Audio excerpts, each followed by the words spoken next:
This scene is yet another way for the Normans to illustrate why Harold's coronation was illegal, and they use one man to make that point.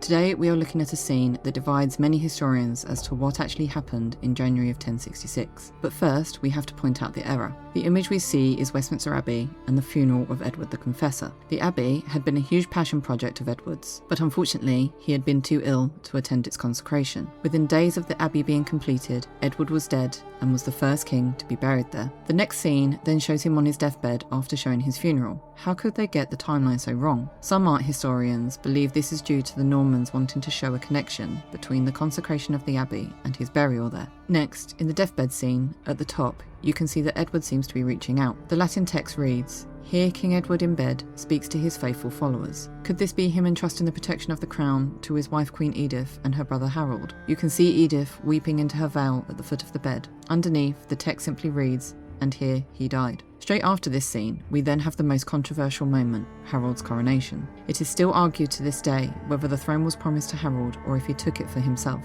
His sister, the Queen, supported Harold's claim in the biography of Edward that she commissioned herself. In this book, it states that Edward, on his deathbed, made Harold his heir. The King's Council, known as the Witan, also agreed that Harold should be king, and on the same day that Edward was buried in Westminster Abbey, Harold was also crowned. Whether or not this is the true course of events will most likely never be known, but we can see clearly how the Normans viewed it with the person standing next to Harold at his coronation. A controversial figure himself, Archbishop Stigand. Stigand was uncanonical as he held two archbishoprics at once, being both the Archbishop of Winchester and of Canterbury, which was banned by the church. Canterbury he took from his Norman predecessor, Robert of Jumièges, who had fled England years before, but was actually very much still alive and hadn't been deposed by the Pope, making Stigand an intruder. Having him present on the Bayeux Tapestry was a very clear way of saying that Harold's coronation was invalid, as Stigand had been excommunicated for his greed and therefore wasn't qualified to crown Harold. There couldn't have been a clearer sign that Harold was not the rightful king to the throne,